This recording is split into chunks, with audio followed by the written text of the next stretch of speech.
It's 8:14. Welcome back. America's mountain resorts will see a surge in crowds this winter. So our travel expert, Gabe Saglie, now into the fall season, it's the best time to hit the slopes. So he joins us live in Oregon's Mount Hood, that territory with more. So pretty there. Hi, Gabe.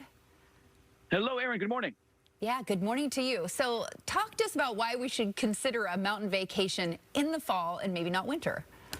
Listen, this is a beautiful little window of opportunity because it was all about the beaches in the summer season. We know that the ski bunny is going to take over some of our favorite mountain resorts come the winter, which is just a few weeks away. So fall offers this great little window where the temperatures are milder, the crowds have thinned out, and from a value perspective, you're seeing some great incentive as well. Once we get to that mid-December period, all the way through February, March, we're going to see prices really sort of balloon and peak in some of our favorite mountain resorts. But right now, a value proposition that's tough to resist and some gorgeous landscapes to go along with it. Well, I love the fact that you're showing all the rest and relaxation there, the coffee, the massage, everything about that. Now, let's talk about Mount Hood, how easy it is to get to. We're in Seattle, and it's not really that far to drive.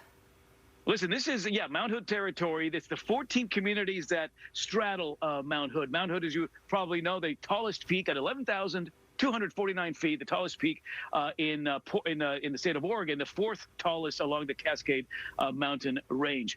But this is all about the outdoors, right? So we're talking about those scenic drives. You know, if you're a leaf peeper, if you're waiting for those leaves to start to turn color, this is when you start to see some of these great scenic drives become very popular in this particular part of the Pacific Northwest. If you're a hiker, if you like the water, I'm standing along the Willamette River here. I just saw a couple of folks row by here as they're practicing their early morning rowing. If you're a rafter, there's some great water sports here as well. But at the end of the day, it's about those open spaces, that fresh air. Again, our urban centers are still struggling to sort of bounce back post-COVID. These are the settings that are really appealing, especially this time of year. Yeah, I wanted to ask you about that, especially since COVID. I know I explored and did a lot of new things outside because you could keep the masks off if you weren't near people. Has travel demand for these gone way up? Are people flocking to this? Yes, we loved the fact that we could do that at the peak of COVID, and now post-COVID, that's still sort of the thing we're gravitating toward, right? These fresh air destinations, these open spaces, plenty of elbow room between you and the traveler next to you, and that's why I think we're seeing, especially this time of year, as things begin to get a little bit more mild on the temperature front, these areas become very, very appealing. This area, I think, stands out to me in two different ways. One is the cycling. The League of American Cyclists did give Mount Hood territory a medal for the plethora and accessibility of 5 different mountain bike trails. And of course, the farm life. There's tons of farms that become open to the public this time of year. If you'd like to mingle with animals, pick your own fruits and veggies, this is the place to be. Oh, we have so much to talk about, but still, finally, give us a quick peek at winter, since that's where a lot of people will be hitting the snow in a few weeks.